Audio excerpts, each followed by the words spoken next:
Voilà, bonsoir. Merci à toutes et à tous d'être présents ce soir pour cette nouvelle conférence dans le cadre de l'Unipop et dans le cadre de l'Unipop de Ville en Ville. On est très heureux ce soir à la fois de vous recevoir et puis d'être en liaison avec notre intervenant qui va bientôt apparaître à l'écran, qui est Monsieur Patrick Clastre. Alors avant de présenter la conférence de ce soir et son intervenant, je voulais aussi remercier les très nombreux cinémas qui ont choisi de diffuser cette conférence ce soir. Alors, merci aussi également à Patrick Clastre, que vous voyez à l'écran, qui malheureusement, pour des raisons indépendantes de sa volonté, n'a pu se rendre à Pessac, mais il a souhaité maintenir cette intervention, cette conférence ce soir. Donc, vraiment, un grand merci à lui. Alors, Patrick Clastre est historien du sport et de l'olympisme. Il est professeur à l'Université de Lausanne.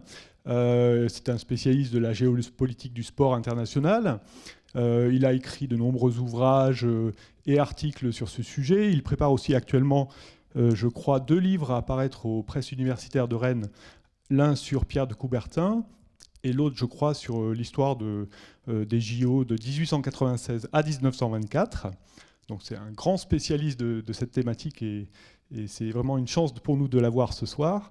Alors bien sûr, vous savez tous que les Jeux Olympiques reviennent à Paris cette année, dans un contexte politique international tendu pour le moins, d'où l'intérêt de cette conférence aussi ce soir, pour s'intéresser à la fois au CIO, ce comité international olympique, aux Jeux Olympiques, bien entendu, et puis à tous les enjeux qui tournent autour de cette question. Voilà. Merci beaucoup et bonne conférence, et on se retrouve tout à l'heure pour les questions. Merci à vous.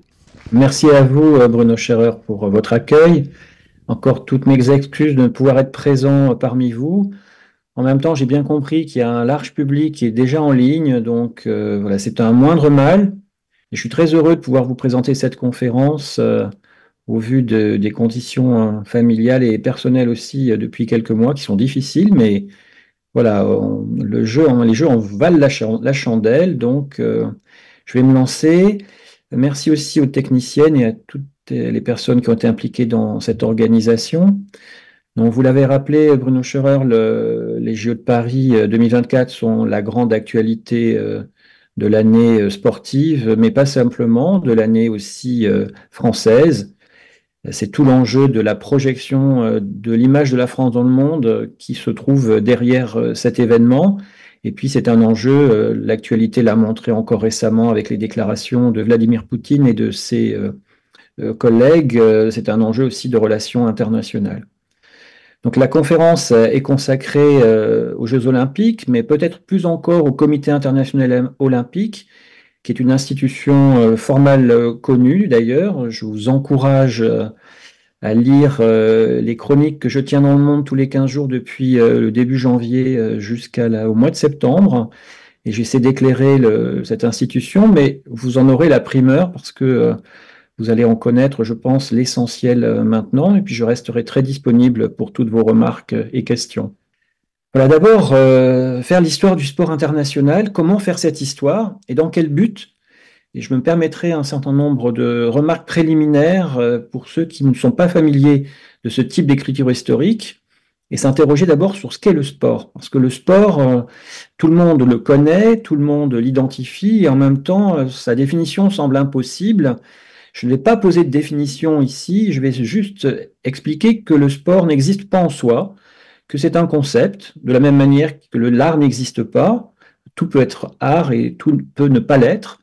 C'est juste une manière de penser une série d'activités et de les inscrire dans un moment historique. Et d'ailleurs, la comparaison entre l'art et l'histoire est tout à fait intéressante pour mieux saisir le caractère unique du sport.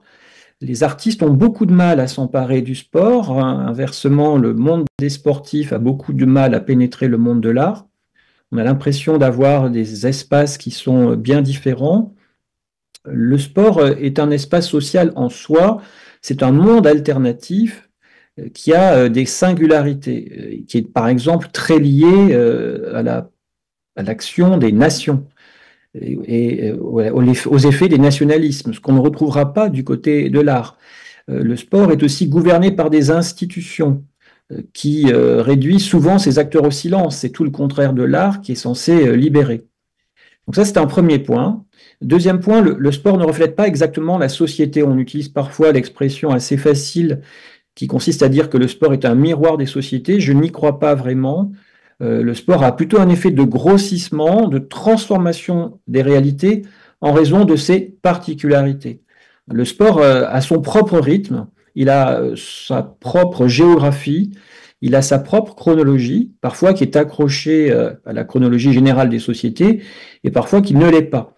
Il est plutôt à contre-temps de la marche du monde, soit il est en retard sur la marche du monde, à ce moment-là, il joue le rôle plutôt de conservatoire des traditions, soit au contraire, il est en avance sur notre monde actuel, et alors il sert de laboratoire de modernité. On peut penser à l'économie financiarisée, on peut penser au surhomme ou à la surfemme, à bien d'autres modalités qui sont de type médiatique.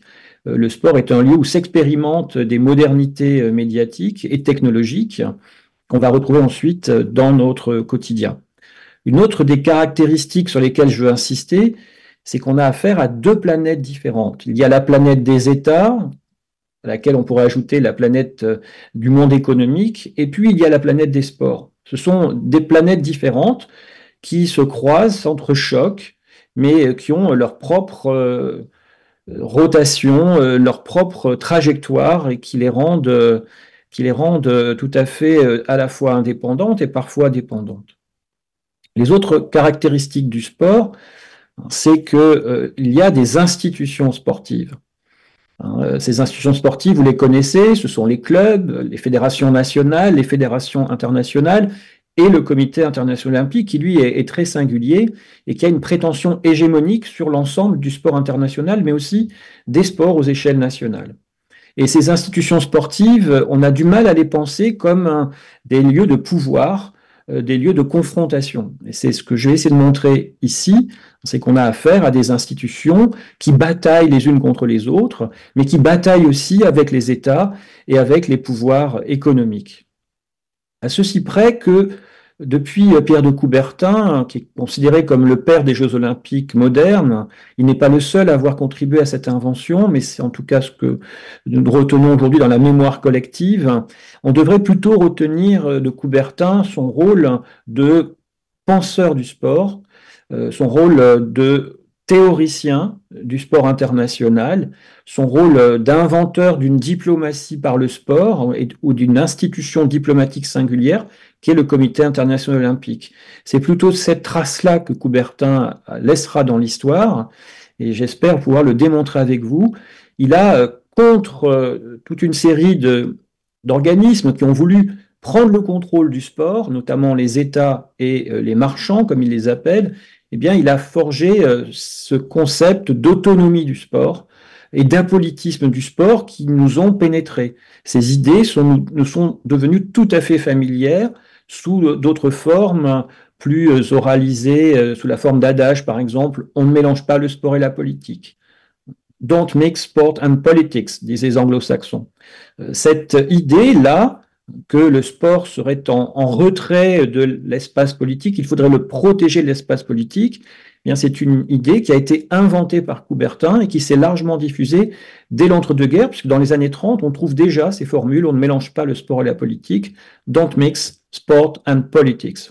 Et cette tradition qui a été inventée par Coubertin, qui a l'apparence du naturel en quelque sorte, eh bien, elle vise aussi à se débarrasser des pouvoirs politiques, qu'ils soient démocratiques ou autoritaires, qui veulent s'emparer de l'arène olympique, mais ça n'empêche pas pour autant les dirigeants des fédérations internationales et du CIO de faire de la politique à leur manière, et très généralement, je le montrerai, ils le font d'une manière très conservatrice et à l'envers du progressisme qui est celui de la marche du XXe siècle, malgré ces chaos.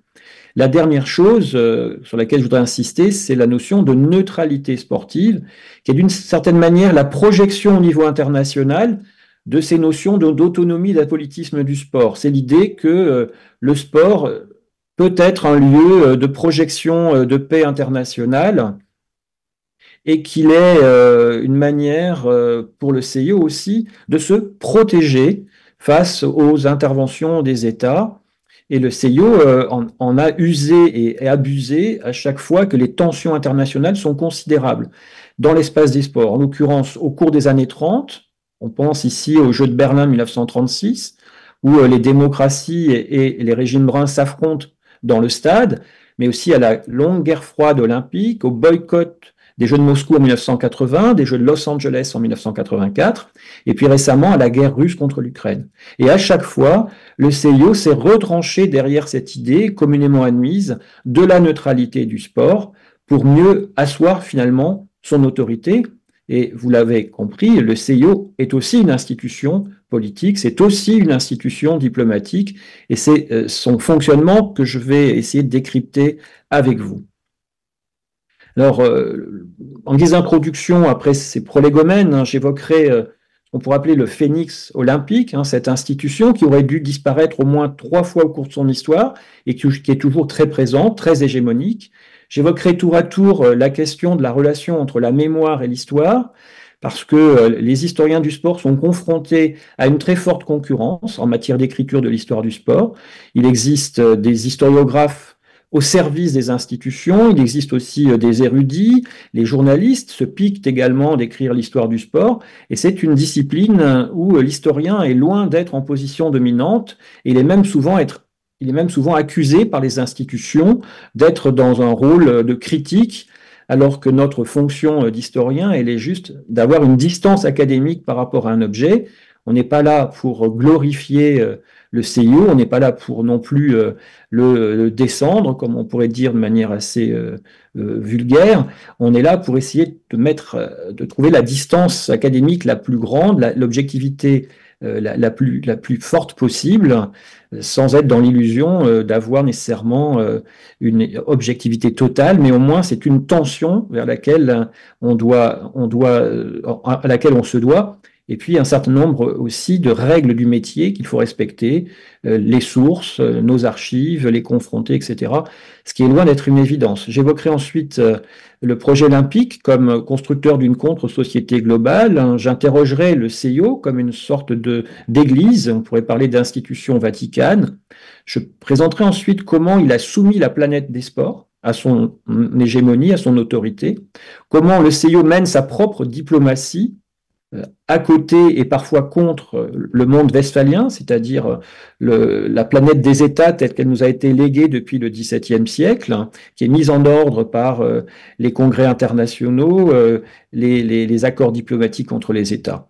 Et puis j'évoquerai enfin les mondes parallèles que le CIO s'est constitué autour de lui pour se protéger de toute une série d'intrusions. Et en conclusion, pour ouvrir le débat, je poserai la question des Jeux à Paris. On a accueilli les Jeux en 1900, en 1924, on les accueille une 3e fois en 2024, mais pourquoi faire? Pourquoi dépenser 10 milliards d'argent public et privé? Est-ce que les Jeux en valent la chandelle? Quel est l'intérêt de la France à organiser ces Jeux? Et nous essaierons d'y répondre collectivement, si vous le voulez bien. D'abord, le CIO, effectivement, est tel le phénix de la légende. C'est une institution qui a une extraordinaire capacité à renaître de ses cendres. Le CIO et les Jeux Olympiques auraient pu disparaître après les concours internationaux d'exercice physique et de sport de Paris en 1900, qui sont présentés souvent comme les 2e Jeux Olympiques, alors que les organisateurs n'en voulaient pas, et que les athlètes, bien souvent, n'ont même pas su qu'ils avaient participé à des Jeux Olympiques. Et il en est de même pour les Jeux de Saint-Louis en 1904 aux États-Unis, où très rares sont les athlètes venus d'Europe, et les athlètes américains eux-mêmes ne savaient pas qu'ils participaient à des Jeux Olympiques. Le CIO a finalement réussi à se relancer, mais dans les pires difficultés, et le sauvetage a eu lieu à Londres en 1908. Après chacune des guerres mondiales, le CIO a été critiqué, notamment par les autres institutions sportives, que sont les fédérations internationales sportives, qui ont voulu abattre le CIO, qu'elles jugeaient beaucoup trop autoritaire, trop peu démocratique. Je reviendrai sur cet aspect. Et puis les boycotts diplomatiques, j'ai parlé du boycott des Jeux de Moscou en 80, de Los Angeles en 84, mais il y a aussi le boycott des Jeux de 1976 qui ont lieu au Canada, qui sont boycottés par une vingtaine de pays africains. Et l'histoire des boycotts aux Jeux Olympiques est une longue histoire, en fait. Rares sont les Jeux Olympiques sans boycott. Au moment aussi du scandale de corruption qui a révélé la corruption d'une quarantaine de membres du CIO par les organisateurs des Jeux d'hiver à Salt Lake City, ce scandale qui émerge dans la grande presse dans l'année 1999, aurait pu abattre l'institution et elle est ressortie beaucoup plus renforcée finalement après une période de mise à l'épreuve. Et puis, nous avons eu cette affaire, vous vous rappelez peut-être, du dopage russe à la veille des Jeux de Rio 2016 qui a éclaté. Le FSB, donc les services secrets russes, pendant les Jeux de Sotchi 2014, se sont introduits depuis le bâtiment qui jouxtait le lieu où étaient conservées les éprouvettes. Ils avaient une trappe secrète et ils sont allés dans la salle pour manipuler les éprouvettes et faire en sorte que les athlètes russes ne soient pas pris la main dans le sac. Et la révélation de ce dopage d'État pour certains, dopage des entraîneurs russes pour d'autres, eh bien, cette révélation a abouti à l'exclusion des Russes par la Fédération internationale d'athlétisme des Jeux de Rio 2016, une exclusion qui court toujours et le CIO a été particulièrement bousculé à ce moment-là, avec une Russie qui est à l'offensive pour prendre le contrôle des Jeux olympiques et du CIO. Et puis l'incertitude liée à la guerre actuellement menée par la Russie en Ukraine, le CIO a profité finalement de cette agression militaire, de cette tentative d'annexion, de cette horrible guerre pour essayer de se débarrasser de l'emprise de la Russie sur un certain nombre de fédérations internationales qui étaient entre les mains d'oligarques russes. Alors, dans un premier temps, quelques mots de ce jeu complexe entre l'écriture de l'histoire, je dirais académique, et puis la mémoire qui est produite par l'institution olympique. Depuis son origine en 1894, et Coubertin a joué ici un rôle essentiel, le CIO n'a jamais eu de cesse d'écrire et d'imposer sa propre version de l'histoire olympique. Et pour cela, il a recours à toute une série d'outils, de procédés et de soutiens, avec Coubertin donc, qui fonde la revue olympique en 1901. Cette revue qui existe toujours, c'est devenu un lieu finalement d'écriture de l'histoire du CIO. Les mémoires olympiques, produites par Coubertin lui-même à plusieurs reprises, par un certain nombre de ses collègues aussi, avec de très rares contradicteurs. Il y a une sorte de silence, d'omerta olympique, du côté des membres du CIO et de tous ceux qui ont démissionné, par exemple, qui sont rares à avoir laissé leur mémoire. Et il faut savoir que les employés du CIO signent un contrat depuis de longues décennies maintenant, dans lequel ils s'engagent à ne rien révéler de leur expérience professionnelle. Donc de ce côté-là, il est extrêmement difficile de pouvoir décrypter ces mémoires, de les mettre à distance, et très souvent, les historiographes officiels les reprennent pour argent comptant et les rediffusent dans le grand public par toute une série d'autres canaux, y compris Wikipédia, par exemple, qui est très lu par le public. Il y a aussi toutes ces dates anniversaires. Le 25 novembre 1892, Coubertin exprime pour la première fois l'idée olympique. Le 23 juin 1894, qui est la journée olympique, chaque année, elle sera fêtée en France au mois de juin prochain. C'est lors de cette journée qu'en Sorbonne, le congrès des sportsmen qui étaient réunis pour adopter une définition internationale de l'amateurisme ont, dans un des recoins de ce congrès, adopté le principe du rétablissement des Jeux olympiques sous une forme moderne. L'anniversaire aussi parfois de l'installation du Comité international olympique en pleine Première Guerre mondiale par Coubertin à Lausanne, qui reste depuis le siège du CIO, et sont arrivés depuis les années 1990 à Lausanne environ 60 fédérations internationales qui ont leur siège. Le 1er janvier 1863, qui est la date de naissance de Coubertin, qui est régulièrement fêtée aussi, parfois même son décès, le 2 septembre 1937. Et puis les anniversaires des Jeux olympiques. Donc par exemple, Paris 2024 a joué de sa candidature 100 ans après les Jeux de 1924. Mais ça vaut pour les autres Jeux olympiques ailleurs dans le monde.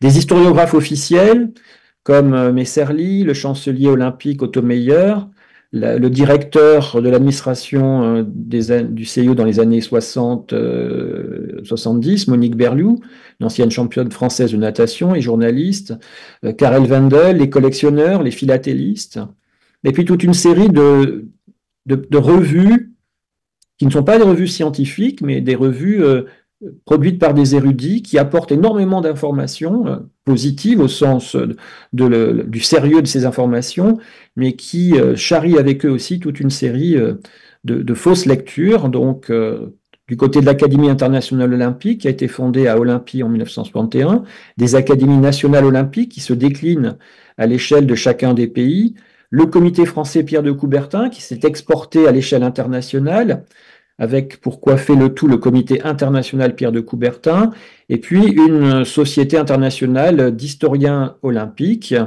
C'est dans toutes ces revues, souvent d'ailleurs où on retrouve les mêmes auteurs, que se diffuse une sorte d'histoire officielle. Et puis bien évidemment, le CIO est partie prenante de cette dynamique avec son musée de Lausanne, dans lequel vous ne trouverez rien sur les boycotts, par exemple, vous ne trouverez rien sur les trajectoires des présidents du CIO, vous ne trouverez pas grand-chose non plus sur, par exemple, la manifestation des athlètes noirs sur le podium à Mexico 68. Donc on a une drôle d'histoire olympique qui s'écrit au musée de Lausanne, et dans le cadre aussi du Centre d'études olympiques, qui est une sorte de lieu de consultation des archives, où le CIO tente de piloter la recherche universitaire sur le sujet en histoire et plus généralement en sciences humaines et sociales, en offrant des bourses aux chercheurs et en posant aussi les questions que les chercheurs doivent se poser, alors que notre travail, c'est de nous poser nos propres questions. Le musée olympique, qui a été fondé à Lausanne en 1993, c'est le musée le plus visité en Suisse, et qui a une quarantaine de musées associés dans le monde qui jouent un rôle à peu près similaire de redistribution en quelque sorte de l'historiographie officielle. On a vu arriver aussi depuis une dizaine d'années une chaîne olympique qui est diffusée depuis Madrid, qui emploie plusieurs centaines de personnes, et puis une sorte de Wikipédia olympique désormais qui s'appelle Olympédia. Bref, face à cette offensive, il est très difficile de manier l'art de la distance académique et de présenter l'histoire, une histoire non officielle des Jeux olympiques et du CIO. Cette institution a produit une sorte de contre-société globale. C'est ce que je voudrais montrer ici, avec un certain succès d'ailleurs du projet de Coubertin de rétablir les Jeux olympiques sous une forme moderne. Coubertin ne veut pas retrouver les Jeux de l'Antiquité, il veut entrer de plein pied dans la modernité sportive de son époque. Et d'ailleurs, le programme sportif de la fin du XIXe siècle est à peu de choses près le programme sportif actuel. Était-ce les 4 nouveaux sports, par exemple, apparus aux Jeux d'été de Tokyo? Vous avez suivi escalade indoor, skateboard, surf, et j'oublie le 4e, ça va me revenir. Et vous allez avoir à Paris bientôt le breakdance, breaking. Donc le projet de Coubertin, c'est un projet de paix internationale par le sport, qui est fondé sur une idée chevaleresque. C'est un jeune homme qui n'a pas 30 ans quand il émet la première fois l'idée olympique. Il a 29 ans en 1892.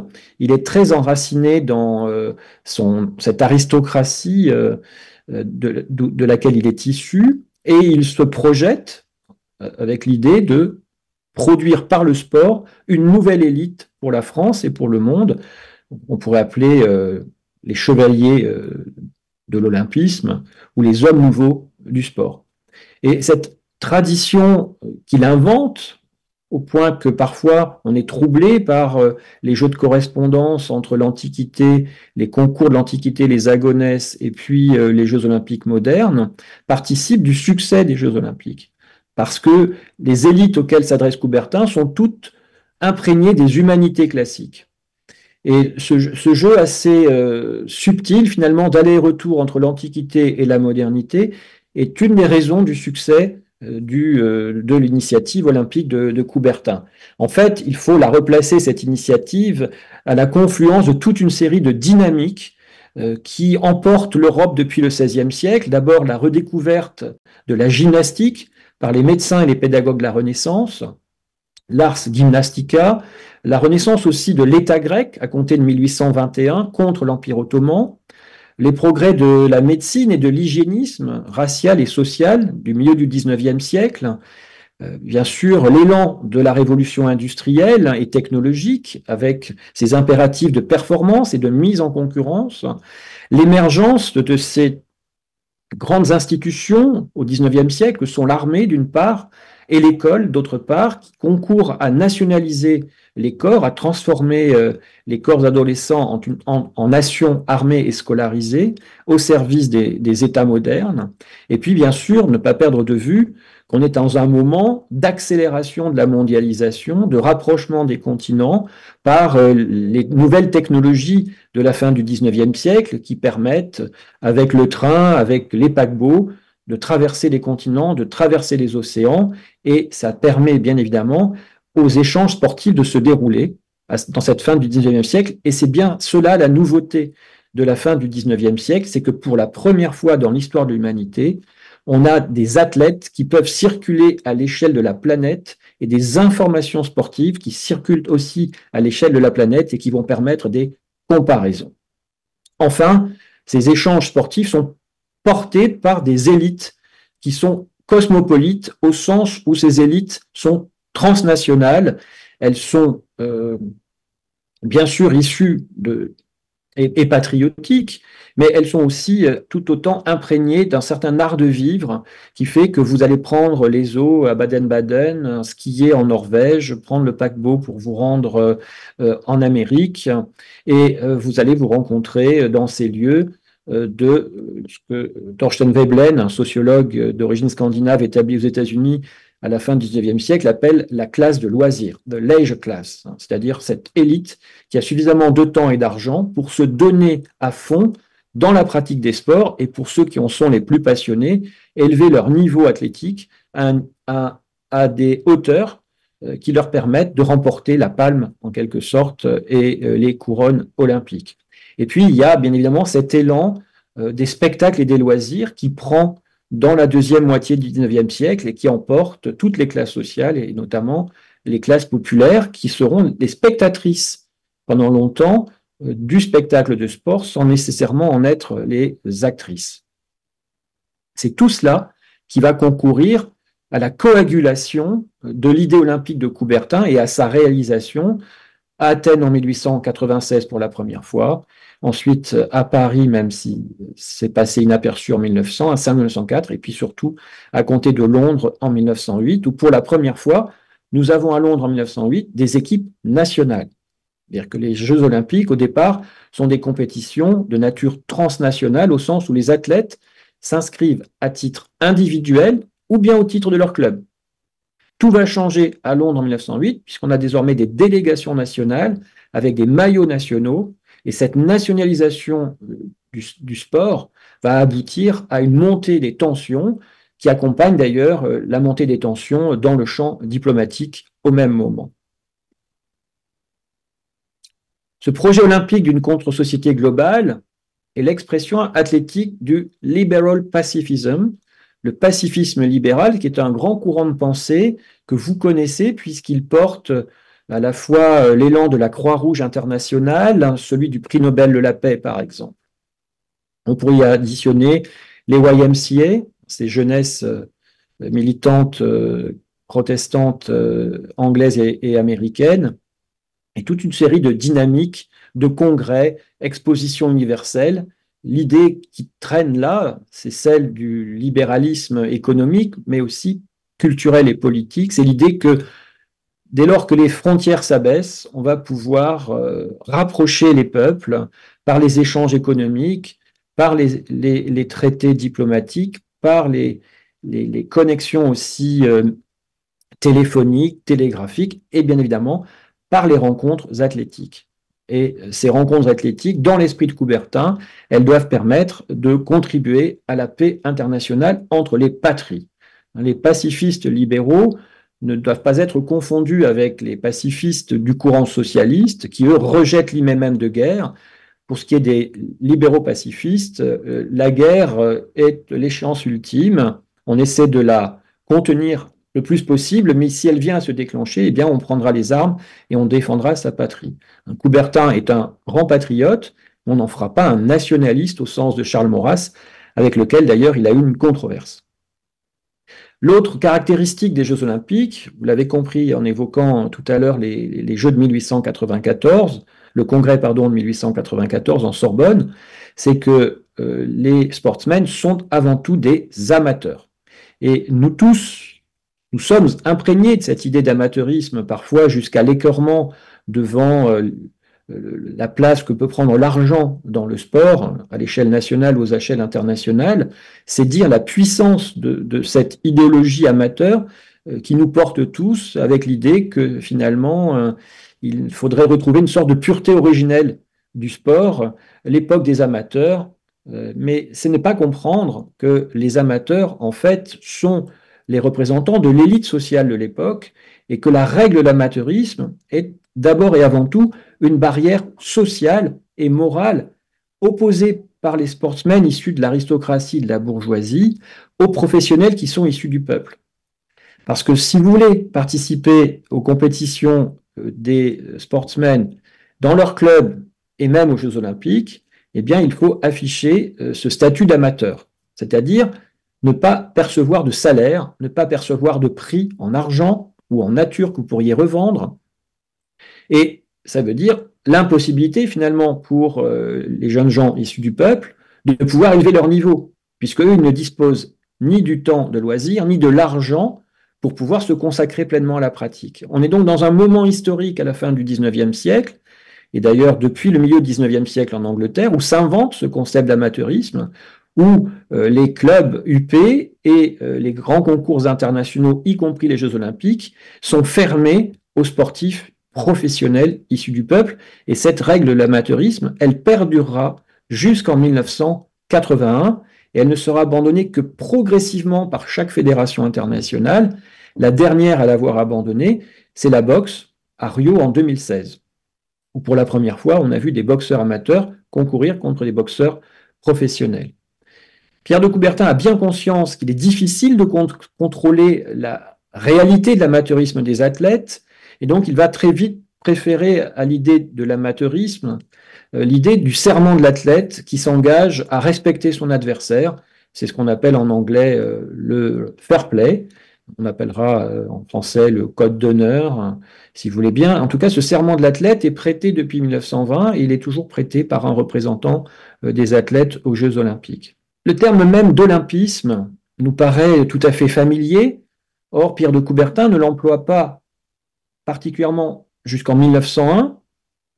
Et à partir de 1901, il l'emploie très rarement. C'est essentiellement à partir de 1908 qu'il va l'utiliser. Il a plutôt eu recours à l'expression idée olympique ou Jeux olympiques. Alors que vient faire ici l'olympisme, un néologisme qui est fabriqué à partir de olympique et d'amateurisme sur le modèle des idéologies, libéralisme, socialisme, nationalisme, capitalisme, etc. Donc on aurait donc affaire à une idéologie qui se présente comme apolitique, voire neutre, au sens de la loi de 1905, dans l'esprit de Coubertin, et qui serait en lutte contre les idéologies massives, contre les religions instituées, contre les États. Et Coubertin forge dans cette période l'idée de géographie sportive, explique-t-il. Cette géographie sportive n'est pas la géographie des États. Et il peut exister des nations sportives qui n'existent pas en tant qu'État.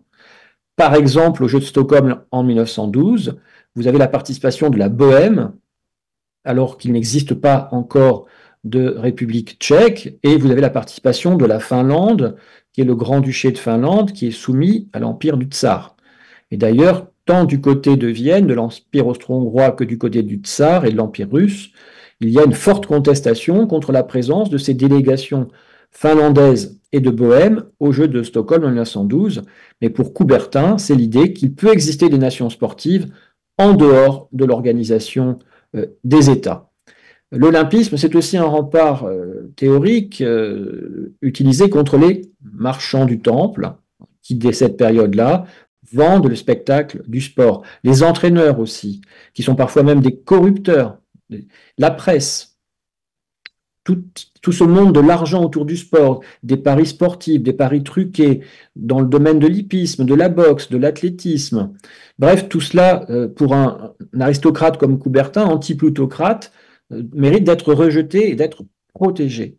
L'olympisme, c'est un concept qui vise à protéger le CIO, pardon, les Jeux Olympiques et aussi le CIO de toutes ces agressions, y compris les foules du stade. Coubertin aurait préféré 2 à 3 000 sportsmen regardant des sportsmen en train de pratiquer les Jeux Olympiques. Le prolétariat, il le voit comme une force contestataire qui doit être exclue du stade. Les peuples indigènes, soumis à l'ordre colonial, n'ont pas leur place aux Jeux Olympiques, ni même les femmes, qui pour Coubertin sont vouées à couronner les athlètes mâles individuels.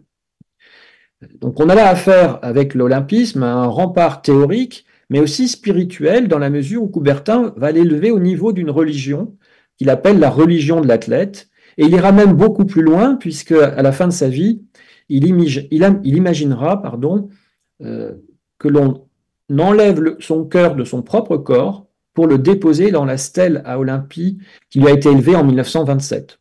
Et dès lors, un véritable culte de Coubertin s'organisera autour de cette stèle d'Olympie.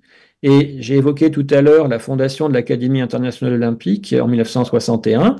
Et bien depuis, c'est devenu un lieu de formation à la fois du personnel olympique, du personnel des fédérations internationales, mais aussi des futurs dirigeants du sport, les jeunes dirigeants, les dirigeants plus âgés et plus formés.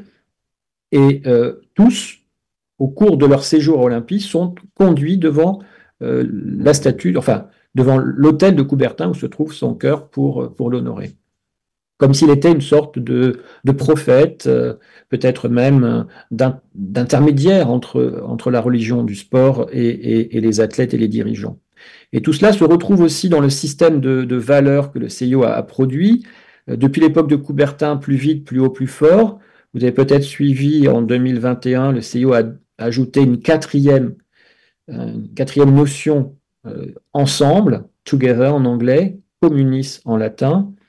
L'idée, c'est de combattre les critiques qui se sont élevées contre la devise olympique, qui était celle d'une quête finalement effrénée de la performance, quitte à aller vers la tricherie, le dopage, le surentraînement. Donc le CIO veut rappeler par Together qu'il s'agit aussi de pratiquer le sport ensemble et de communier dans la religion d'une certaine manière athlétique.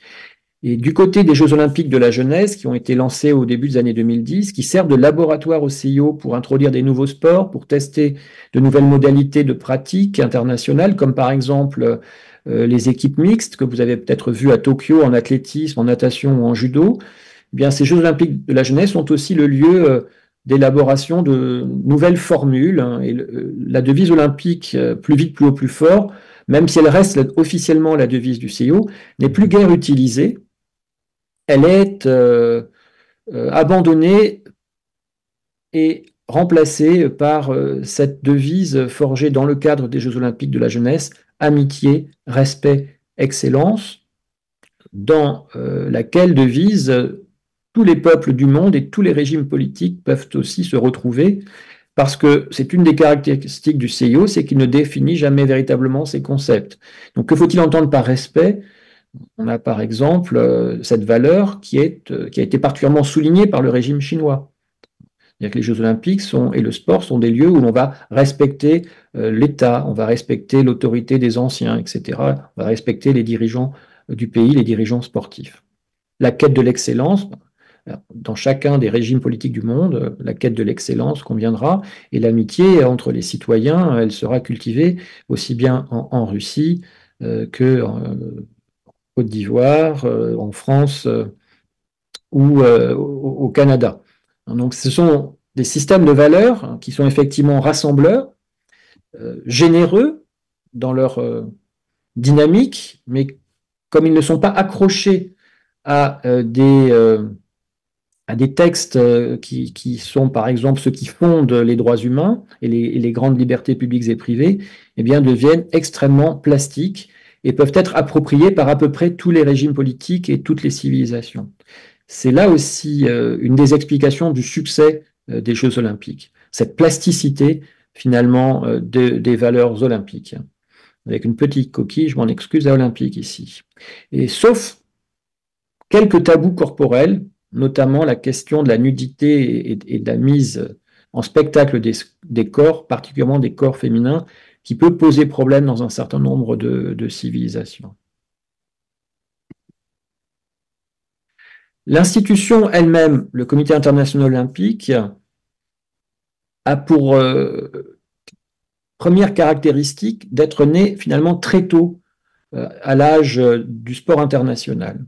Sa fondation date de 1894. Au moment où le CIO est créé, il n'existe que 3 embryons de fédérations internationales en cyclisme, en patinage sur glace, et j'en oublie une 3e, ça va me revenir, désolé. Et c'est-à-dire que le CIO finalement se retrouve dans un espace vide où il va pouvoir déployer son modèle compétitif et son organisation.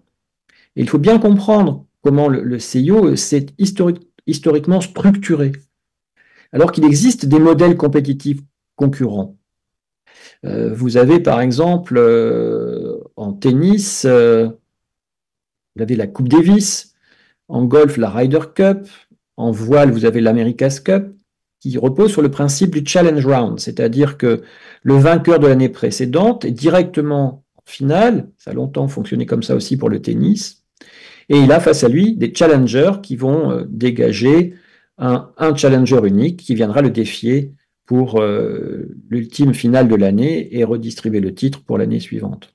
Vous avez aussi d'autres modèles d'organisation qui se sont apparus dans les années 30 pour le golf, dans les années 68 pour le tennis masculin puis féminin. C'est le principe des associations de joueurs professionnels, une sorte de syndicats de joueurs qui ont la maîtrise de leur compétition et qui les négocient directement avec les clubs organisateurs. Et la Fédération internationale de tennis ou celle de golf ont un rôle tout à fait secondaire ici. Comme autre modèle, vous avez aussi le modèle des fédérations internationales qui fonctionnent selon le principe du fédéralisme, c'est-à-dire qu'elles fédèrent des fédérations nationales et que toutes ces fédérations nationales envoient un délégué dans une sorte d'assemblée générale des fédérations nationales, on va dire par exemple du football pour la FIFA depuis 1904, avec un principe qui est celui de One Nation, One Vote. Ça ne marche pas du tout comme ça au CIO, nous allons le voir, où le CIO coopte ses propres membres, il n'y a pas de membres délégués par les nations olympiques. D'autres modèles aussi existent, que vous connaissez, le modèle par exemple des ligues professionnelles, qui sont des sortes de franchises avec des droits d'entrée. C'est le cas par exemple de la NBA en basket. Et puis plus récemment, vous avez des grands événements sportifs internationaux, GESI, qui sont créés de toutes pièces, ex nihilo, par des firmes privées. Ça vaut pour les X Games depuis les années 80-90 pour la chaîne de télévision américaine ESPN, mais Red Bull est capable aujourd'hui de monter ses propres compétitions internationales. Donc le CIO se retrouve face à tous ces modèles compétitifs concurrents et il va, historiquement, il a réussi à imposer son hégémonie. Au départ, nous avons affaire à un club de gentlemen, on parle de gentleman agreement, sans statut. Le CIO a fonctionné sans aucun statut jusqu'en 1981, où il a pris pour statut ceux d'une association de droit privé suisse. C'est une association qu'on pourrait dire en France, loi 1901, si vous voulez. Et jusqu'en 1981, les Jeux olympiques sont organisés dans le monde, sont organisés par cette institution qui n'est qu'un club de gentlemen, qui ne rendent compte qu'à eux-mêmes, qui se recrutent eux-mêmes. C'est le principe cardinal de la cooptation, qui n'a été remis en cause que très récemment. Sur les 106 membres actuels du CIO, vous en avez une petite trentaine qui sont dorénavant choisis au sein des fédérations internationales pour un tiers, au sein des comités nationaux olympiques pour un deuxième tiers et au sein des athlètes pour un troisième tiers. Mais les 70 autres restent recrutés selon le principe de la cooptation. Et ça a joué un grand rôle dans le maintien de cette institution, puisque on a affaire à des personnalités qui sont extrêmement solidaires, d'autant plus solidaires que jusqu'en 1966, ils sont cooptés à vie. Et depuis, des limites d'âge sont apparues, d'abord 80 ans, puis depuis les années 2000, 70 ans, avec des mandats qui sont de 8 ans et qui sont renouvelables. Donc on a affaire à une institution extrêmement cohérente qui fonctionne d'une certaine manière comme le Vatican, avec ses cardinaux qui élisent un pape et qui sont cardinaux à vie et qui vont régir le système des évêchés, qui sont l'équivalent peut-être des comités nationaux olympiques dans le monde, avec des cardinaux qui sont les émissaires en quelque sorte de la papauté en direction des nations qui composent le monde catholique. On pourrait aussi comparer le CIO à une sorte de Rotary du sport mondial, composé de personnalités de premier plan, multi-situées au sens de la sociologie contemporaine, hein, c'est-à-dire que finalement, leur rôle de membre du CIO n'est qu'un rôle secondaire dans leurs activités, soit parce qu'ils sont des têtes couronnées, encore 9 têtes couronnées au CIO actuellement, des officiers généraux, des diplomates, quelques pédagogues. C'était à peu près la configuration du CIO à ses débuts, et on a évolué à compter de l'entre-deux-guerres, vers des magnats de l'industrie et du commerce, et puis, depuis les années 1970-80, l'ajout d'un certain nombre de professionnels du management du sport international. Donc c'est une sorte de club à l'échelle mondiale, et ce n'est pas un hasard si l'un de ses présidents, l'américain Avery Brundage, dans les années 1952-72, est issu de Chicago, parce que c'est à Chicago que se trouve le siège du Rotary, et qu'un certain nombre de membres du CIO sont aussi des membres du Rotary, et qu'on retrouve ces mêmes membres parfois dans les automobiles clubs des années 1900 jusqu'aux années 1980. 8 présidents tout-puissants, puisque pour eux, longtemps, il n'y a pas eu de limite d'âge et pas de limite dans la durée, avec Coubertin, 30 ans, Brundage, l'Américain, 20 ans, Juan Antonio Samaranch, l'Espagnol, 21 ans, et depuis le scandale de Salt Lake City, le scandale de corruption, leur mandat a été limité à 8 plus 4 ans, ce qui est le cas de Jacques Rogge, le Belge, l'avant-dernier président du CIO, et de Thomas Barr, l'actuel président. Avec pour accompagner cette présidence une commission exécutive qui a été créée en 1919 contre Coubertin pour le contrôler, qui joue un rôle d'appui auprès du président, mais qui finalement s'appuie aujourd'hui beaucoup plus sur son administration. On a affaire aujourd'hui à 420 employés, 450, parfois certaines années 500 employés, plus de 200 consultants, certains disent plus de 400. C'est quand même une grosse machine, on va dire entre 650 et 950 emplois temps plein pour faire tourner la machine olympique, tous employés, ou quasiment tous, à Lausanne. Le CIO fonctionne selon le principe de session ou assemblée générale, tous les ans, parfois 2 par an, de congrès olympiques extraordinaires qui rassemblent les fédérations internationales, les comités nationaux olympiques avec le CIO, et une organisation qui a le culte du secret, je vous le disais tout à l'heure, puisque tant les membres que les employés sont tenus à des clauses de confidentialité. Vous ne trouverez pas, par exemple, l'organigramme administratif du CIO sur son site Internet. Pour ce qui est des comptes de l'organisation qui brasse 7 milliards tous les 4 ans, vous trouverez quelques pages qui sont depuis peu mises en circulation et dont la certification est récente, sans que l'on sache d'ailleurs, puisque le CIO assure qu'il redistribue 90% de cette manne financière, qui pour 30% vient de l'argent des sponsors, pour 70% de l'argent des médias. Eh bien, ces 90% de 7 milliards sont redistribués vers les comités nationaux olympiques, mais on n'a pas la liste de ces comités nationaux olympiques avec la somme qui leur est dévolue, et on n'a pas non plus la même chose pour les fédérations internationales sportives. Justement, comment le CIO est-il parvenu à imposer ces Jeux olympiques et puis à contrôler la planète des sports? Rappelons d'abord qu'il a toujours vécu sous la menace d'organisations concurrentes à la prétention universelle. J'ai déjà évoqué les Challenge Rounds. Vous avez aussi les boards, ces autorités qui régulent le football, par exemple, ou le rugby, qui édictent les règles. Et puis vous avez les fédérations internationales sportives qui, à plusieurs reprises dans leur histoire, ont tenté d'abattre le CIO. D'abord en 1921, puis à nouveau dans les années 1960, à nouveau dans les années 1990 et tout récemment. Et le CIO a finalement triomphé en 2021 de cette Assemblée générale des fédérations internationales sportives qui, à plusieurs reprises dans son histoire, avait tenté de le déstabiliser. Et cette Assemblée générale a disparu il y a 3 ans maintenant. Le CIO a eu aussi face à lui des compétitions concurrentes, les Jeux mondiaux féminins lancés par la Française Alice Millat dans les années de l'entre-deux-guerres, des compétitions internationales socialistes, les Olympiades ouvrières ou communistes, initiées par l'URSS, qu'on appelle les Spartakiades. Il y a aussi des Maccabiades pour les athlètes juifs de l'entre-deux-guerres, qui continuent d'exister d'ailleurs, des Jeux mondiaux universitaires, des Jeux mondiaux militaires, des Jeux régionaux aussi, qui ont eu tendance à se détacher de la dynamique olympique et que le CIO a rattrapé par le col pour les intégrer dans son système. Et puis vous avez ces fameux X Games qui proposent un modèle tout à fait alternatif depuis 1994 avec le financement d'ESPN et qui propose un mélange de sport extrême et de concerts musicaux.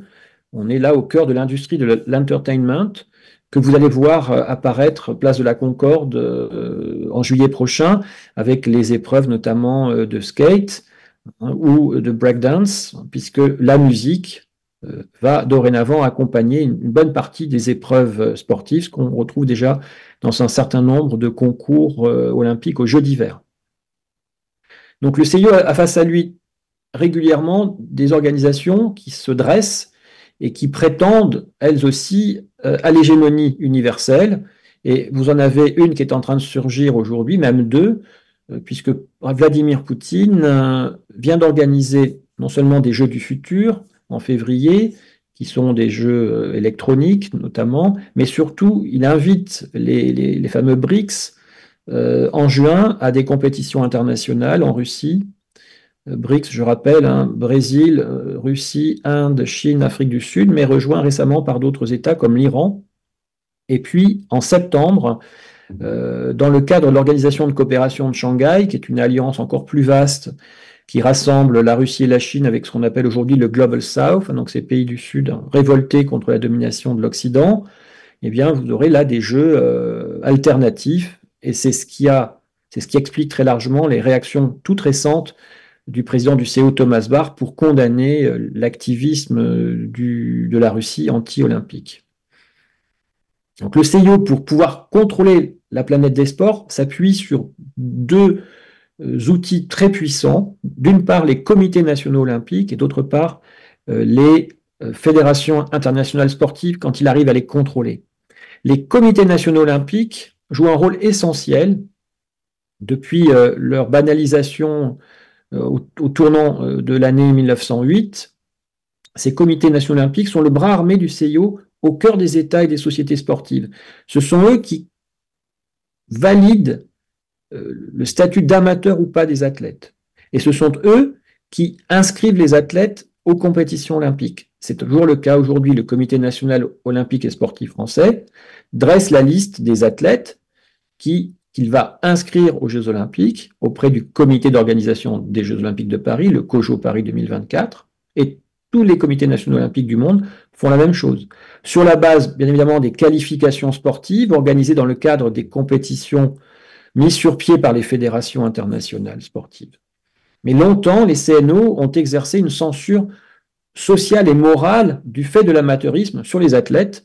Les athlètes qui n'étaient pas dans la norme olympique, eh bien, ils étaient exclus des délégations. Ça peut aller jusqu'à même le contrôle du comportement de ces athlètes. Par exemple, telle célébrité féminine qui a bu quelques verres de vin sur le paquebot qui a amené les athlètes américains à Berlin, eh bien, elle a été suspendue de l'équipe américaine et renvoyée chez elle pour n'avoir pas respecté en quelque sorte le code moral d'une jeune fille de bonne famille. Bref, ces comités nationaux olympiques qui sont noyautés par les dirigeants des sports les plus élitaires. Vous trouvez là le pentathlon moderne, le golf, le tennis, le rugby, Alors qu'à l'opposé, vous avez des sports beaucoup plus populaires que sont le cyclisme, la boxe, le football. Eh bien, ces leaders des sports amateurs les plus élitaires, eh bien, ont le contrôle finalement de l'inscription des athlètes aux Jeux Olympiques. Et de ce fait, ils s'imposent dans leur espace des sports nationaux face aux fédérations de sportifs populaires davantage tentés par le professionnalisme. Et ces CNO sont véritablement le bras armé du CIO et ils sont aussi extrêmement bien socialement et politiquement situés. Ils appartiennent aux élites nationales, au-delà du sport, et ils sont en capacité de modifier parfois ou d'influencer la fabrique des lois sportives nationales. C'est un outil extrêmement puissant qui fonctionne selon un système de vasselage finalement, hein, de féodalité, et qui permet au CIO de s'introduire dans les sociétés sportives nationales. Les fédérations internationales sportives sont beaucoup plus difficilement contrôlables. Le CIO a tenté d'organiser des congrès de pacification, vous voyez en 1914, en 21, en 25.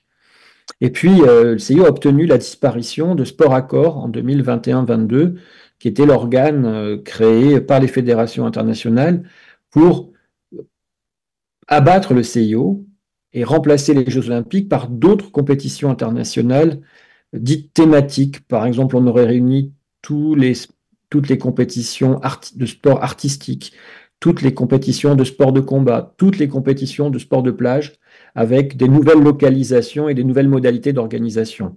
Et le président Thomas Bach a obtenu finalement la dissolution récemment de Sport Accord. Comment le CIO maintient-il le contrôle sur les Jeux Olympiques? Pendant longtemps, il l'a fait grâce au concept d'amateurisme, qui lui permettait d'avoir les comités nationaux olympiques comme relais de son pouvoir.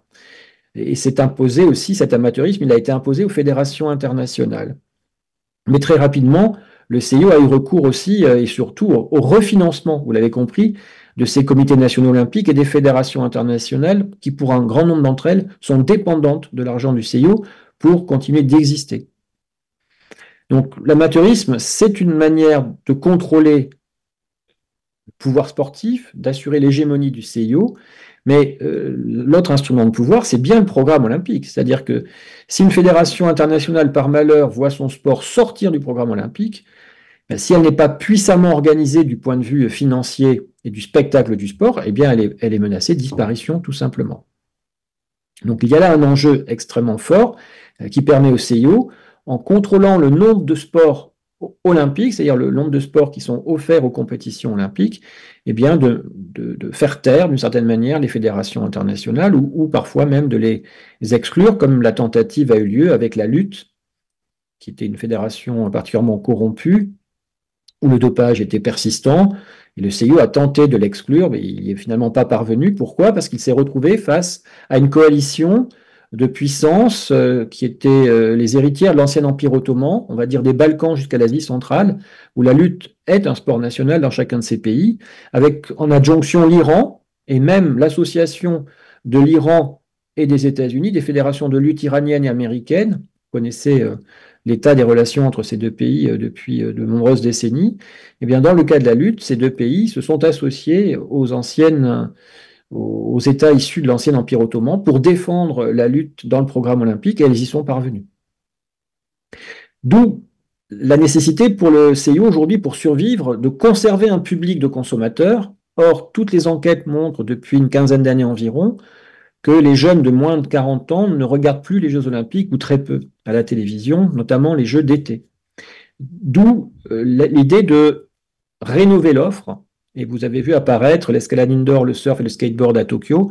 Vous aurez le breaking à Paris. Le CEO travaille sur le e-sport, les jeux vidéo de combat qu'il va finalement éliminer, plutôt des compétitions par avatar interposé, la plateforme Zwift aussi qui permet ces formes de compétition, et puis de nouvelles formes compétitives pour répondre aux critiques, puisqu'on a affaire ici à une activité professionnelle qui sépare les hommes et les femmes. Donc des équipes mixtes en termes de genre, la question transgenre qui est aujourd'hui posée est tout à fait redoutable pour les CIO, des compétitions qui peuvent mélanger aussi parfois les nationalités, par exemple aux Jeux de la jeunesse, dans le cadre d'équipes de couleurs.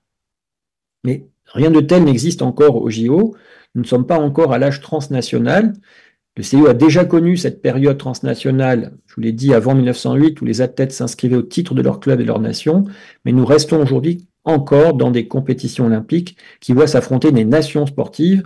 Et dès lors que ces nations sportives envoient leur délégation d'athlètes, et bien sûr, elles investissent politiquement la victoire de ces athlètes de manière parfois très outrancière. C'est le cas des dictatures qui misent sur le sport pour exercer leur influence vis-à-vis de leur propre population ou vis-à-vis de l'étranger. Donc on est face à une inéluctable mutation transnationale du CIO. Si le CIO veut s'extirper de cette intrusion des États dans le stade olympique, la seule solution, ce serait qu'ils mettent fin aux maillots nationaux. Mais pour leur substituer quoi? Est-ce qu'il faut leur substituer des maillots de marque comme au Tour de France? Voilà, tel est le débat et le CIO probablement réfléchit aujourd'hui à une alternative. Le CIO est aussi à considérer avec ces Jeux olympiques comme une sorte d'institution diplomatique qui existe au travers des États, dans les interstices des États. D'ailleurs, les membres du CIO eux-mêmes depuis l'origine, ont été assez nombreux à être issus du corps diplomatique. Et on peut percevoir aussi le cérémonial olympique comme un cérémonial diplomatique qui permet aux athlètes de tous les pays du monde de se rencontrer.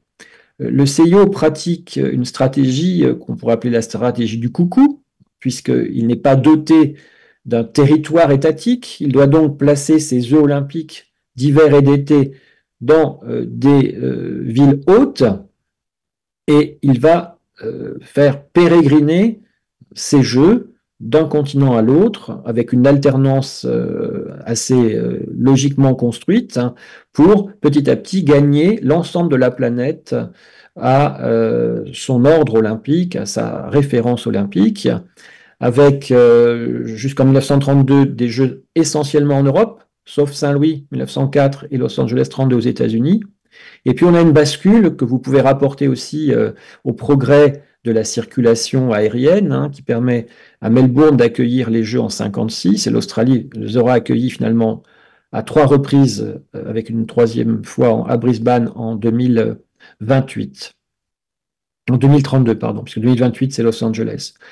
Tokyo, premier pays asiatique en 64, Mexico, premier pays au sud des États-Unis en 68, et puis bien sûr des nouveaux fronts qui s'ouvrent, l'Asie-Pacifique, l'Amérique du Sud. On peut prophétiser l'Inde pour 2036. Vous vous rappelez que Paris pour 2024 a été choisi en même temps que Los Angeles 2028. Les Américains ont accepté d'attendre 4 ans contre $1 milliard que leur a offert le CIO pour patienter.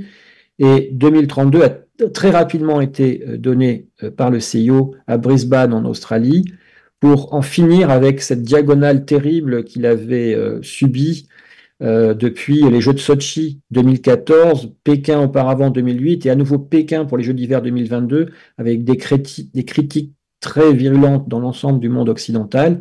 Et là, le CIO a fait le choix de sécuriser les Jeux, d'abord parce qu'il y avait peu de villes candidates, et puis aussi parce qu'il les a sécurisées dans les grandes démocraties occidentales. Donc, je rappelle, Paris 2024, Los Angeles 2028, et puis Brisbane 2036, mais peut-être l'Inde, Brisbane 2032, pardon, et peut-être l'Inde pour 2036. Cette diplomatie olympique, elle a sa propre géographie, avec des athlètes parfois apatrides, comme Johnny Weissmuller, qui incarnera ensuite Tarzan à l'écran. C'est le grand héros des Jeux de Paris de 1924. Vous avez aussi aujourd'hui des équipes de réfugiés. Le CIO est capable de ne pas inviter les nations belligérantes, par exemple après la Première Guerre mondiale ou après la Seconde Guerre mondiale. Le CIO s'est posé parfois en arbitre de la guerre froide, au moment de la question des visas, quand l'RDA ou l'URSS se voyaient refuser des visas pour leurs athlètes qui partaient du côté de l'Ouest. Le CIO a tenté la réunification d'équipes. Ça a été le cas pour l'Allemagne, qui pendant 20 ans a eu une sorte d'équipe artificielle qui réunissait les athlètes ouest-allemands et est-allemands. La tentative a eu lieu et a échoué pour la Corée. Et puis l'attribution des Jeux Olympiques, les cas les plus flagrants de cette diplomatie du balancier, eh bien, c'est les Jeux donnés à Moscou pour 1980, à Los Angeles pour 84. Mais quand les Jeux ont lieu à Moscou en 80 pour l'été, vous avez Sarajevo pour les Jeux d'hiver, et quand vous avez les Jeux, pardon, quand vous avez Salt Lake City, donc aux États-Unis pendant dans la même année que Moscou 80, pardon, et vous avez les Jeux d'hiver à Sarajevo pendant la même année que les Jeux d'été à Los Angeles. Donc cette diplomatie du balancier est aussi au cœur de l'arbitrage que le CIO peut exercer entre les États qui veulent s'emparer du stade olympique. Voilà. Le CIO a aussi reconnu de manière assez différenciée les CNO des nouveaux États émergents, par exemple ceux du camp communiste qui veulent participer aux Jeux après la Seconde Guerre mondiale, mais ça vaut aussi pour l'Iran de l'ayatollah Khomeini qui a dû patienter 17 ans entre la prise du pouvoir de 1979 et la reconnaissance de leur CNO. Et puis bien sûr, le CIO vit dans la peur des boycotts.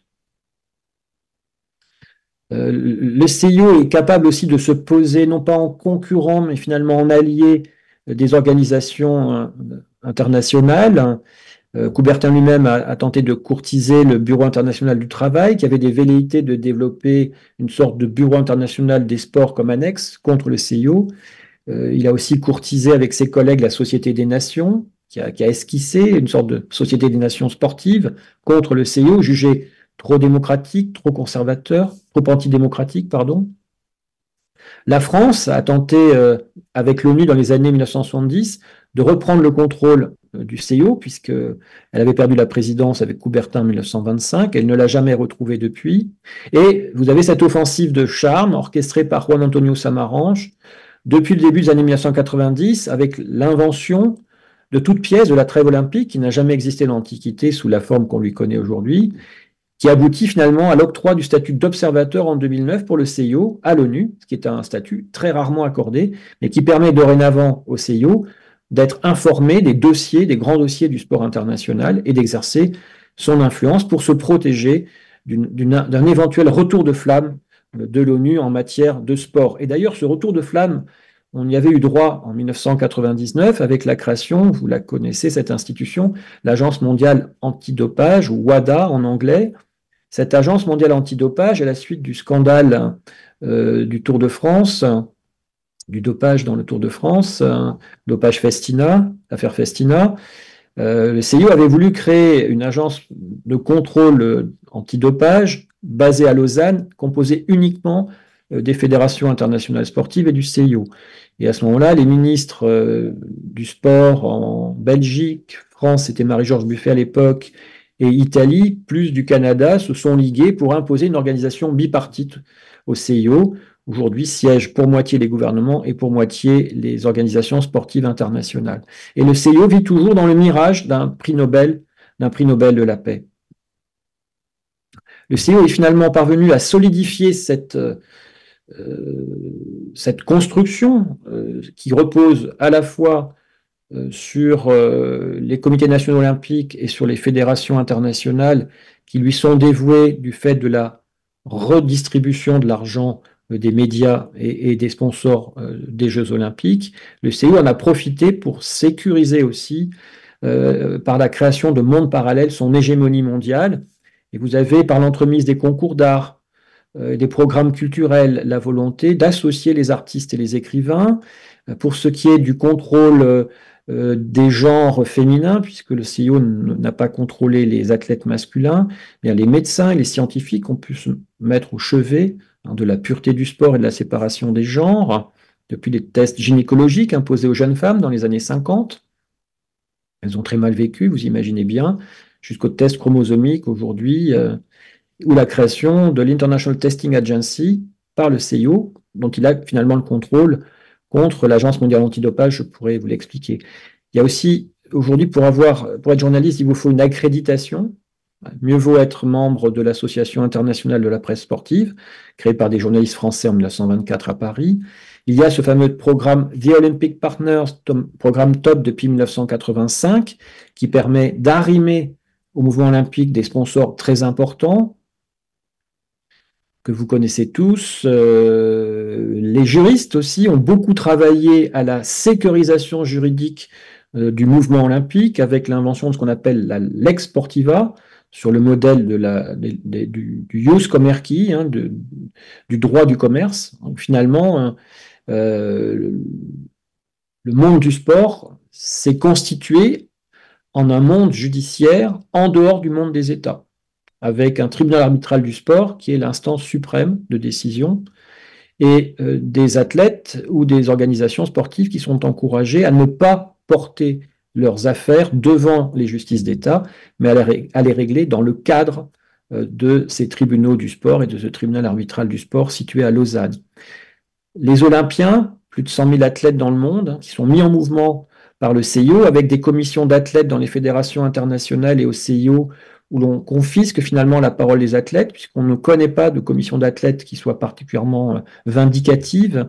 On n'a jamais vu de commission d'athlètes qui s'élève contre les institutions sportives. Ce sont donc des chambres d'enregistrement, des cabinets de conseil qui travaillent auprès du CIO, un certain nombre de chercheurs en management inconnu du sport qui soutiennent la structure économique de l'organisation, et puis cette forme tout à fait nouvelle prise par le signal olympique. Jusqu'aux années 2010, le signal olympique était émis par l'organe de télévision du pays organisateur. Et depuis une dizaine d'années, maintenant, le CIO a repris la propriété du signal olympique, donc c'est lui qui vend le signal olympique aux chaînes de télévision dans le monde. Au lieu de finalement passer par une chaîne de télévision du pays organisateur qui gérait la distribution des droits, eh bien le CIO a repris le contrôle de cette affaire, et c'est lui qui gère en direct avec chacun des États du monde et qui met aux enchères dans chacun des États du monde la retransmission des Jeux olympiques. Alors, vous allez assister bientôt aux Jeux olympiques de Paris. On est dans un pays contestataire, c'est notre façon d'être démocrate, avec déjà beaucoup de polémiques qui ont été lancées. On pourra y revenir dans le cadre des questions si vous le souhaitez. En tout cas, je voudrais rappeler qu'il y a une sorte d'incompréhension de longue durée entre les CIO et la France. D'abord parce que Coubertin a été isolé et puis finalement écarté du mouvement sportif, que les Jeux de 1900-1924 ont été des Jeux mis au service de l'État, que le CIO a la hantise d'un État intrusif dans le champ du sport. Le CIO veut avoir les coups des franches quand il organise les Jeux olympiques. Il ne veut pas se heurter à des législations nationales trop contraignantes, ce qui fait que notre Parlement a adopté une loi olympique qui permet au CIO de finalement être peu imposé à l'occasion des Jeux olympiques avec ses sponsors. Et puis la France a vécu très mal les échecs aux candidatures pour les Jeux de 1992. Barcelone l'avait emporté, Pékin en 2008, Londres en 2012, parce que justement le CIO considère que la France n'est pas un lieu particulièrement opportun, c'est un lieu où la réglementation et le contrôle d'État sont trop pesants. Mais, par faute de candidat, il a fini par se rallier au choix parisien qu'il a combiné avec le choix de Los Angeles. Et vous avez suivi les épisodes d'un référendum parisien qui avait été suggéré et qui a finalement été abandonné. Voilà. Quel sera le message de la France au reste du monde? Pourquoi dépense-t-on 10 milliards d'euros d'argent public et privé? Tout cela a un coût. Est-ce une réussite que d'organiser les Jeux alors que des petits États comme la Grèce ou des États davantage en difficulté économique comme le Brésil y sont parvenus? Est-ce que c'est ça l'objectif des Jeux olympiques, organiser les Jeux de la meilleure manière? Ça sera déjà une belle réussite au vu du contexte international. Est-ce que c'est obtenir des médailles? On nous propose d'atteindre le 5e rang des médailles, ce qui n'est pas arrivé depuis très longtemps, depuis 1996, et c'était one shot. En général, la France est autour de la 8e place mondiale. Est-ce qu'on a déjà vendu nos jeux comme l'avaient fait les Britanniques 4 ans avant les Jeux de Londres, les Jeux déjà étaient annoncés comme une réussite. Ce n'est pas le cas de la communication française autour des Jeux de Paris. Est-ce que les Jeux vont bénéficier à l'éducation par le sport, au monde des clubs? On annonce déjà des restrictions budgétaires pour l'après-Jeux olympiques, comme ça avait été le cas à Londres, où on avait coupé les crédits du sport scolaire juste après les Jeux de 2012. Fallait-il pantonner Coubertin ou Alice Mia, la française? Et c'est quoi la France à l'âge global? Quelle image voulons-nous donner dans le monde de notre pays? Est-ce que nous voulons donner l'image d'un pays replié sur lui-même, qui ferme ses frontières, qui expulse les étrangers? Est-ce qu'on veut apparaître comme un pays à à l'ère globale? Quelle est l'opération de communication finalement que nous voulons lancer? Il s'agit ici d'écrire un roman olympique français, ce qu'on appelle le nation branding, hein, c'est-à-dire on vend on vend une marque France. Est-ce qu'on veut changer notre image dans le monde, une image plutôt écornée? Est-ce qu'on va être en capacité d'offrir au monde une autre image de la France que celle qu'on a vue pour la Coupe du Monde de rugby, une France franchouillarde? Est-ce qu'on est capable de montrer que nous sommes un pays extrêmement moderne, un pays globalisé, qui sait accueillir les scientifiques, les artistes, les athlètes du monde entier? Est-ce que c'est cette France-là que nous voulons présenter à la face du monde, ou bien est-ce que c'est une France recroquevillée sur elle-même? Voilà, je vous remercie pour votre attention.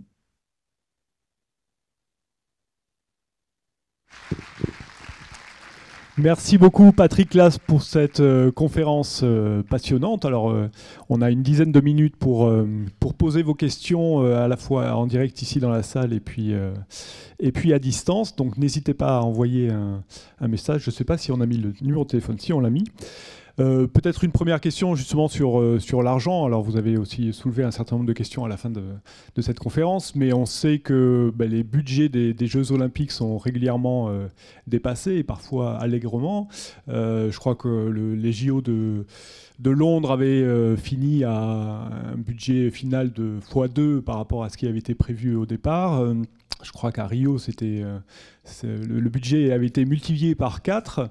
En France, forcément, il y aura aussi un dépassement, on le sait. Mais est-ce que dans le processus de candidature des villes, enfin des pays qui reçoivent les Jeux Olympiques, est-ce que le CIO est attentif à cet aspect financier ou est-ce qu'il a tendance finalement un peu à encourager, à minimiser un peu les dépenses pour ne pas trop effrayer les candidats? Qu'est-ce que vous en pensez?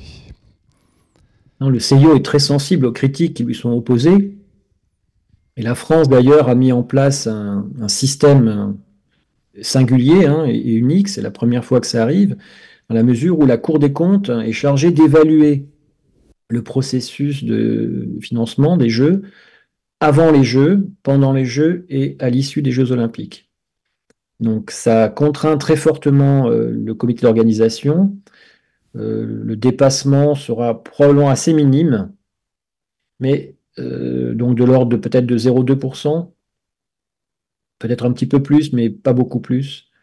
En revanche, est-ce qu'on fait les bons comptes? Parce que les collectivités locales, par exemple, sont sollicitées pour financer le passage de la flamme olympique.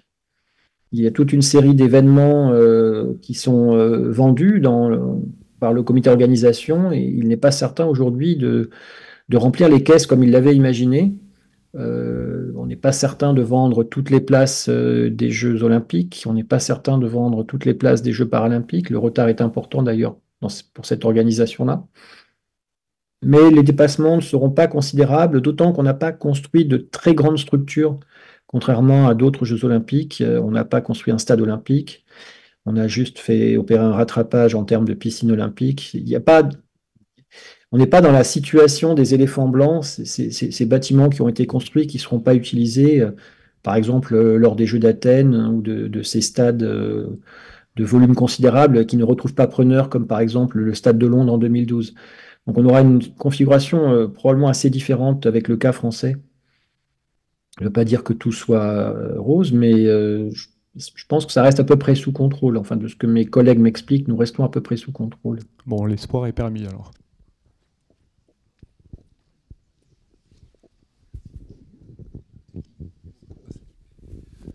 J'ai une question toujours sur les aspects financiers.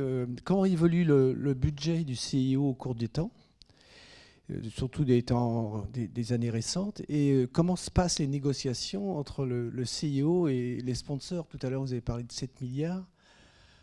Voilà, est-ce qu'il y a des négociations, des discussions? Comment ça se passe, quoi? Là, on devrait être entré dans le secret des dieux. des dieux de l'Olympe. On n'a pas d'archives. Les archives sur lesquelles nous pourrons travailler s'arrêtent aux 20 dernières années. Et pour ce qui est des archives de la commission exécutive du CIO, aux 30 dernières années. Mais comme il y a une certaine omerta du côté des membres, des fonctionnaires, on va dire, et puis des membres du CIO, c'est très difficile d'entrer dans le jeu des négociations. Ce qui est très clair, c'est que le CIO a opéré une première révolution économique dans les années 1970, en passant les premiers contrats avec les chaînes de télévision, qui lui ont permis d'augmenter son administration de moins de 10 personnes à une quarantaine de personnes au seuil des années 80. Et en 1985, vous avez ce nouveau programme, TOP, des Olympic Partners, donc avec Coca-Cola, McDonald's, Visa et d'autres, essentiellement d'ailleurs des sponsors américains, toujours plus ou moins à 75-80%, même s'il y a eu des entrées japonaises, coréennes ou chinoises avec Alibaba par exemple. Et les volumes qui sont générés ont été assez exponentiels. Et ils sont à peu près stabilisés depuis 3 Jeux Olympiques à 7 milliards, en combinant l'argent des télévisions, des médias en général, et puis l'argent des grands sponsors. Voilà, c'est ce qui permet de faire tourner la machine. Le CIO annonce dans ses comptes publiés que 10% seulement sont retenus pour faire tourner la machine administrative du CIO. Et le reste est redistribué, comme je vous l'ai dit, vers les comités nationaux olympiques, sans qu'on sache le détail de cette ventilation, ni vers les fédérations internationales sportives, même si on connaît les critères de cette redistribution, qui sont grossièrement en fonction de l'audimat des compétitions. Là, mais pour ce qui est des négociations en amont, c'est le blackout total. Il n'y a pas de communication sur les négociations, sur les montants financiers concernés, sauf quelques apparitions parfois dans la presse. Ce qui est certain, c'est qu'aujourd'hui, les sponsors sont devenus extrêmement sensibles aux questions environnementales, aux questions de genre, aux questions de droits humains. Et on a vu par exemple pendant les mondiaux de hockey qui se déroulaient en Biélorussie, les sponsors assez puissants finalement, c'était une marque allemande et une marque autrichienne notamment, qui ont réussi à obtenir que les les championnats du monde de hockey sur glace soient retirés à la Biélorussie. Donc aujourd'hui, ces sponsors, ils sont en capacité d'imposer, et on le sait pour les chaînes américaines, les horaires de certaines compétitions pour que les Américains puissent être devant leur téléviseur pour voir l'athlétisme ou la natation, par exemple. Ce sont les télévisions dans les années 70 qui ont imposé le tie-break au tennis, parce que les matchs duraient trop longtemps et mangeaient du temps d'écran publicitaire. Donc il y a une capacité d'influence des sponsors, bien évidemment, jusque dans la réglementation sportive. Et pour le reste, ça relève du secret des affaires, comme dans toute entreprise internationale. Merci. Alors j'ai pas mal de questions aussi des salles à distance. Une personne notamment qui vous demande que pouvez-vous nous dire sur l'évolution ou la régression du CIO concernant les vêtements des athlètes féminines, exemple le port du voile. Voilà. Est-ce que ça a fait l'objet d'une réflexion de la part du Comité international olympique et où est-ce qu'ils en sont à ce niveau-là? Tout ce qui relève des réglementations sportives depuis les années 1920 est basculé du côté des fédérations internationales sportives. Le CIO n'édicte pas de règles générales en la matière, donc c'est chaque fédération internationale qui prend sa décision. Et globalement, on va dire que c'est une lecture plutôt anglo-saxonne d'acceptation du hijab ou du foulard par les fédérations internationales sportives, et vous aviez peut-être en tête cette saoudienne en judo qui avait combattu sur le tatami, accompagnée par un chaperon avec son foulard. Alors on est plutôt dans cette logique anglo-saxonne d'intégration des femmes qui veulent pratiquer le sport. On n'est pas dans une logique de laïcité à la française qui exclut le foulard des espaces sportifs. Voilà ce que je peux vous dire. D'accord, merci beaucoup. Alors, je ne sais pas s'il y a d'autres questions dans la salle. Alors, je dois avoir d'autres questions, mais ce n'est pas forcément facile de toutes les recenser. Vous pouvez en lire deux, trois, et puis je Bien répondrai. sûr, ouais. Alors, en attendant, j'ai une question, mais alors moi-même, mais vous allez sûrement comprendre. Alors oui, le CNO sont les bras armés du CIO, mais l'agence d'État déclinée en CDO. Pouvez-vous nous éclairer? Alors, je ne sais pas si vous comprenez la question. Moi-même, j'ai un peu de mal. Je ne sais Oui. pas si la Je pense personne... que la personne fait allusion au comité départementaux olympiques, Peut-être. qu'on peut appeler CDO. Oui, les comités nationaux olympiques sont censés être les bras armés du CIO à l'intérieur des États et des sociétés, donc pour avancer ces thèses, faire fonctionner le système olympique. Certains s'y refusent.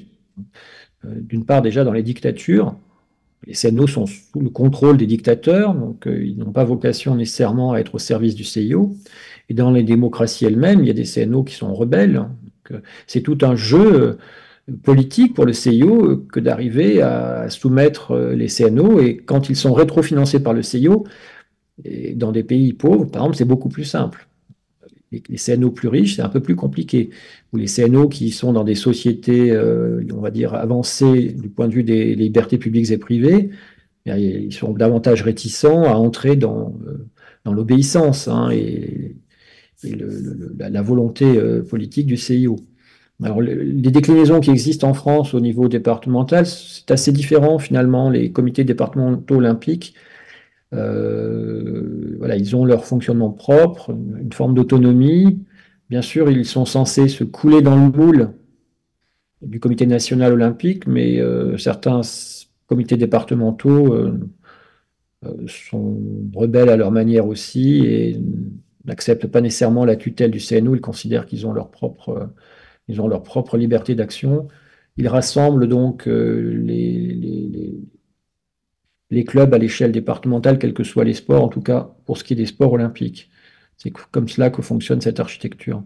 Là, on est assez loin des pratiques du CIO. C'est beaucoup plus compliqué pour le CIO d'agir très profondément, et même pour un comité national olympique, d'agir aux échelles locales. Voilà, c'est tout un jeu, encore une fois, un jeu d'acteurs. Il faudrait faire des études au cas par cas ici. Je sais qu'il y a des comités nationaux olympiques qui ont du mal à contrôler leurs clubs aux échelles nationales et les autres fédérations nationales d'ailleurs, qui ne sont pas nécessairement très obéissantes. C'est tout un monde en soi en vérité. Merci. Alors une question simple cette fois-ci. Pourquoi les JO sont organisés désormais, enfin ont été organisés tous les 4 ans? Comment s'est effectué ce choix dans l'histoire des Jeux Olympiques? C'est parti de l'idée que organiser les Jeux plus souvent, ce serait impossible. D'ailleurs, jusqu'en 1908 compris, les Jeux Olympiques sont organisés dans le cadre d'expositions commerciales, et pour certaines d'entre elles universelles. Exposition commerciale à Athènes, exposition universelle à Paris en 1900, exposition commerciale à Saint-Louis en 1904, exposition franco-anglaise commerciale à Londres en 1908, parce qu'il n'y a pas d'institution qui soit en capacité d'organiser les Jeux qui rassemblent de nombreux sports, de nombreux athlètes, en un lieu précis, dans un temps donné. Et pour cela, la seule solution a été de les accrocher à ces expositions, d'où l'idée qu'on ne pouvait pas les faire de manière annuelle, la différence de ce qu'on appellera plus tard les championnats du monde. Et c'est la chance du CIO, c'est d'avoir organisé un événement tous les 4 ans, à un moment où, vous l'avez compris, les fédérations internationales sportives étaient à peine naissantes et où les championnats du monde n'existaient pas. Donc les Jeux olympiques, pendant très longtemps, ils ont fait fonction de championnat du monde, ce qui a permis la survie aussi de l'événement et de l'institution.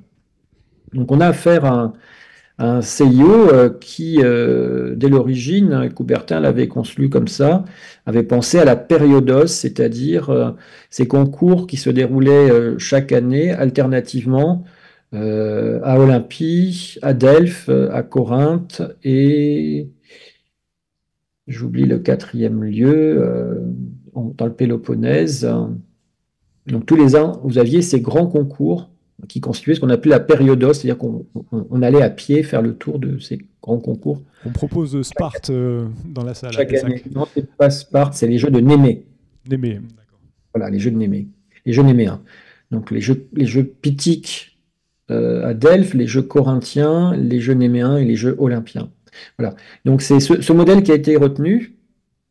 Et lors du congrès de 1894, le congrès fondateur, on s'est mis d'accord. En tout cas, Coubertin voulait les Jeux pour Paris 1900, pour l'exposition universelle. Et il a subi l'offensive de la diplomatie grecque qui lui a imposé que les Jeux se déroulent d'abord en Grèce.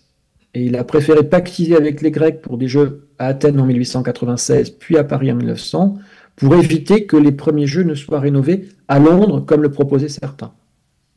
Donc cette entente qui s'est réalisée avec l'émissaire grec Démétrios Bikelas, qui va devenir le premier président du CIO pendant 2 années, eh bien, elle a inscrit la ritualité quadriennale dans le rythme des Jeux olympiques d'été. Et puis à partir des concours internationaux de sport d'hiver de Chamonix 1924, le CIO l'année suivante va les reconnaître comme premiers Jeux d'hiver et on va les organiser la même année que les Jeux d'été, également tous les 4 ans. Il faudra attendre les Jeux de Lillehammer en 1992 pour voir les Jeux d'hiver intercalés entre les Jeux d'été pour que l'administration olympique puisse générer le suivi des événements les uns après les autres, Jeux d'hiver, puis Jeux d'été, puis Jeux d'hiver, etc. C'est la preuve aussi que de l'ampleur prise par les événements olympiques d'hiver et d'été, avec une administration devenue tout de même un peu plus puissante, mais qui ne pouvait pas organiser les 2 événements dans la même année. Et de toute façon, ce n'était pas très valuable, bankable, comme on dit aujourd'hui, du point de vue des sponsors.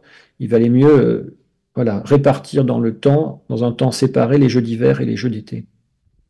Merci beaucoup. Je crois qu'on est arrivé à la fin du temps qui nous était imparti. Merci à Patrick Clastres pour cette conférence. Et puis merci à tous ceux qui l'ont suivi ici à Pessac et puis dans les autres cinémas. Merci à vous et à bientôt. Merci de votre invitation. Merci beaucoup.